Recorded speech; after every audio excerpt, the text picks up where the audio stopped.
Good morning, everyone. If you didn't know, my name is Andrea. I'm from Italy and I make mom and baby videos. So if you like this kind of content, please subscribe to my channel because I'm gonna be making all these kind of videos like about mom life and baby life and yeah, all of that. But anyway, today we're gonna be talking about my hospital bag and what I actually used from it because I remember I was so confused on what to bring and what not to bring. So I think I ended up bringing more than I was supposed to. So I'm gonna tell you guys all the items that I used and the ones that actually helped me. So let's start from the beginning. The first item for me is 100% the portable fan.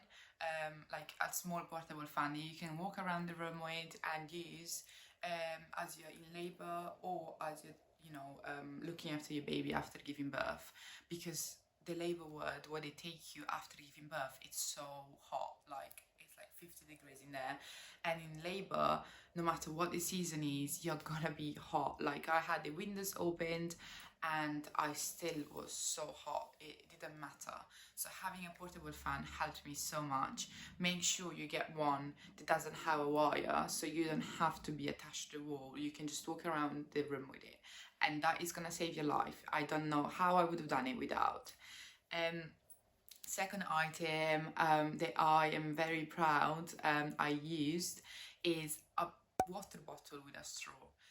Now I know this sounds weird, but if you have a normal water bottle, you have to tilt your head back and you're not going to be able to sip water from it. But because you had the straw, I could just walk around the room, sip a bit of water, and then if I wanted to lean forward, I could still drink from it. When I was pushing, Connor was had like holding the bottle for me on the side and I was sipping from it, and then after giving birth, when I was laid in bed, I didn't want to get up and tilt my head back and like pick up a cup. With a water bottle, I could literally be in bed, laid down, and I could still sip from it without having to spill, like without spilling water everywhere. So that was like, I didn't think of it, but someone told me make sure you have a bottle with a straw, and that actually helped so much. So if you guys are wondering what to bring a water bottle with a straw. That's gonna help you so much. Next item is snacks.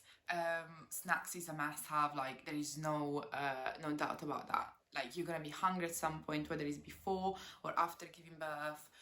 You're gonna be at the hospital for a long time, and I remember they only offered me like some toast with butter and stuff, and I was in so much pain and stuff that I didn't really want to eat. But after giving birth, oh my god, I was starving, and some toast didn't do it for me after like 30 hours of not eating anything. So I literally emptied my snacks, the snacks from my bag. So bring as many as possible because you're gonna be at the hospital for a couple of days and you're gonna be hungry. So yeah, snacks, most important thing probably. Apart from that, next item we're going to be talking about is a long charger. Remember, you're not going to be able to be next to a wall all the time. You're going to be wanting to move around, and even if you wanted to be next to a wall, when you're laid in your bed, usually at the hospital the plug sockets are so far away from your bed. So if you bring a long charger with you, that's going to help you so much more because you're going to be able to use your phone while the phone is plugged in to be charged. So you can text people, like call people, like take pictures of your new baby, or even play games on your phone while you're in labor if you're waiting and you got an epidural or whatever. Like I know if you're in pain, you're not going to be able to you're not going to be able to use your phone, but if you're like waiting like me, after having an epidural, you're going to be bored, so you're going to be wanting to do something with your phone.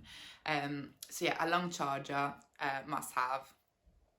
Apart from that, we're gonna jump into the next bit, which is the entertainment bit. Because if you don't have a straightforward birth where you just walk in and give birth, or you walk in and you are in labor, active labor, where you're in pain and you don't want to do anything else, you're gonna be bored if you're getting induced, if you are waiting for your C-section, if you just had an epidural and you have to wait to dilate. The hours are gonna be long, and you're gonna want to entertain yourself and your partner in some way. So we had with us a tablet to watch movies, or play games together. And we also had cards with us. So everyone was laughing at me when I said I was bringing cards to the hospital, but they actually kept us entertained. Like, we sat on my bed and played Uno for hours. Like, we were so bored otherwise, and that helped us so much. Like, the time went a bit faster. So bring some form of entertainment with you, because you're gonna be bored otherwise. Moving away from that section, going into more like the hospital things you're gonna need. I don't know if you're gonna be formula or breastfeeding, but I would bring some formula just in case, and I would bring the small little cartons that you can put the teat on top. And once you put the teat on top, you can just feed your baby with it without having to bring all your sterilizing equipment, all your bottles from home, and the big tub of formula. Like, there's no need to bring all of that. You can just get the small little bottles already made of formula. Then once you take the cap off, you can just stick the teat on top and just feed your baby straight away, and you don't have to worry about it. Like, you don't have to worry about sterilizing anything or bringing all of that stuff with you. So that's much easier. I would suggest bringing at least a couple of bottles if you're planning on breastfeeding, and probably a bit more if you're planning on formula feeding, because babies feed very often at the beginning. But if you're planning on breastfeeding, adding to your hospital bag a nursing bra is very important, because you're going to be wanting to be as comfortable as possible, and you're going to be wanting to nurse your baby very easily and freely. So you don't want a normal bra that you just have to like undo and everything. You want something very comfortable for you, which is a nursing bra. Like, get any kind of nursing bra should do, but there is like very good deals on Amazon. Like, you can get 3 nursing bras for like £20, and that's just so good. Like, I love them. I don't think I could live without nursing bras now. And on top of that, if you're breastfeeding, also a nursing top. Nursing top is a must-have, because again, if you have a long nightie, or anything like a long t-shirt, you're gonna have to lift the whole thing up.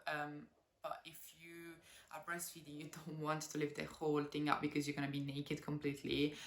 Also, more likely, you're not gonna want to lift everything up, because you need to like move so much, and you don't want to move. You're gonna be wanting to just lie down and breastfeed your baby in peace. So a nursing top is the easiest way. Like, I had a nursing top from my mum and dad, and I could just open it and feed my baby straight away, and that was just amazing. Like, that avoided so much trouble for me.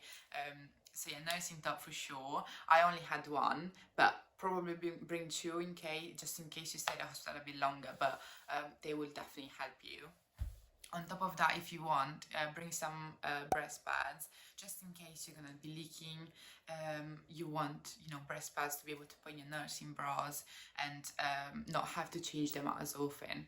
I had 3 nursing bras with me, just in case I had to stay a bit longer, but luckily I got sent home straight away. But I would probably bring about 3 nursing bras and breast pads, because you're gonna be leaking the first couple of days, weeks, or even months like me.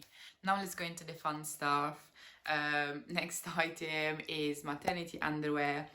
I couldn't imagine not having it with me. Like, I bought this very big like granny underwear from Primark for like nothing. I had like 5 pairs for like £2.50, and they're like very big, elastic, cotton, and I got them black, because you don't want colors. Like, you're gonna be bleeding, you're not gonna want any kind of underwear that is not black. So black big underwear to put your big pads in. It's gonna help you a lot, and especially you want them high waist, so you can tuck your belly in it. Like, I remember my belly was so floppy and soft, I kind of wanted the underwear to hold it like all together. So having high-waisted underwear, they were covering like the whole of that area, helped me so much. It was so nice, like, to feel that everything was tucked in and held together when I just gave birth. So big underwear is a must-have because you're gonna be using next item, which is long maternity pads. You're gonna be bleeding, so you're gonna need these big pads, like very thick. But my suggestion is to get not the plasticky ones. I'm not sure if you understand what I mean, but like some pads, even normal pads, have a plastic kind of feeling on top. I didn't like that. I wanted to get the ones that felt more like cotton, more like they were paper absorbing everything. So that helped me so much. Like I don't know why, but the plasticky bit, the plasticky ones made the smell worse. It didn't make me feel like it was actually soaking up anything. But get the big maternity pads that actually have a soft bit, and it almost feels like it's cotton. It's soft and it's nice on your skin. You're gonna want something that is nice and soft and smooth. You don't want anything that is rough down there after giving birth. So that's my suggestion anyway. There is also another option, which is to get the pads that you can wear, so the proper, like the ones that you can put on, they're pull-ups, basically nappies. I use them, but I didn't use them for long because they were uncomfortable for me. I was still quite bloated and big, and I only had an L. I had size L of them, and they were very tight on me, so I didn't use them that much. But I know a lot of people that have, and they recommend them. So it's either, like, it's your choice really, if you want to wear them or if you want to get big maternity underwear with maternity pads. That's my choice because I actually use them until the end of my bleeding. So yeah, that's up to you. Continuing with this subject, if you're gonna go to the toilet, and the next item you're gonna need is a Peri bottle from Frida Mum. I'm not sure if you heard of it, but that spray bottle is the best thing I could ever ask for my postpartum journey. Like, that helped me more than anything else because you can fill it up with water, with cold water, and you can use it as you're going to the toilet, because while you're gonna have a wee, it's gonna be quite hot, and it could be stinging you. So spraying water, like cold water, at the same time as you're going to the toilet is gonna help you so much in the first couple of days. But that helped me so much to clean myself after going to the toilet. It helped me relieve the pain. So like when I was in a lot of pain, I would just sit down a little bit like on the toilet and I would spray the cold water. I do definitely recommend getting one of them because postpartum, it's just gonna save you. Like, it's just gonna make you feel so much better. So from here, talking about the Peri bottle, I'm gonna jump onto the next items, which are gonna be the hygiene items that you're gonna need. So I brought myself a bath gown instead of a towel. It helped me so much because I could literally just put it on top after having a shower, and I could walk back to the maternity ward where I was, instead of having to dress myself in the shower, like in the bathroom, because I was struggling so much to pull up my trousers and everything. So I walked back in my gown, and I got my partner helping me to put everything back on. So if you can get a gown, I would recommend it, but I had one of the very thin ones. If you have a big one, you might want to bring a towel instead, but that's just a good recommendation from me. I also brought slippers because you do not want to be walking barefoot in those bathrooms. Like, the hospitals are clean, I know, but you also have in your mind that like someone else has been in there. You're not gonna want to be barefoot in the shower when you know that like someone else has been bleeding on the floor and stuff like that. On top of that, I'm gonna add the hospital I went to didn't have any kind of body wash or anything like that, so bring your own. Along with that, you're gonna want your toothbrush and toothpaste because you're gonna, after giving birth and having probably 20-30 hours maybe of like not brushing your teeth, you're probably gonna want to as soon as possible. I remember I did. I went to the bathroom straight away, and that's the first thing you did. So yeah, bring your toothbrush and your toothpaste. Along with that, your hairbrush, because your hair is going to be all over the place, so you might want to sort yourself out a little bit before going home. I did. I loved having my hairbrush, a little bit of makeup, just to make myself feel like a human being again. So bring that kind of stuff.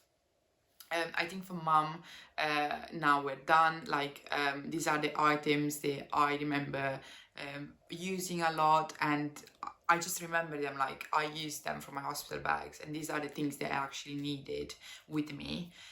So let me know what you think. Let me know if you're pregnant and expecting your first baby, or if you're just pregnant and refreshing your memory on what to bring in your hospital bag. Let me know if you have a due date yet, and what you think of my videos. Remember to subscribe to my channel if you haven't done so already. That would help me so much. And yeah, I will see you in the next video. Thank you. Bye.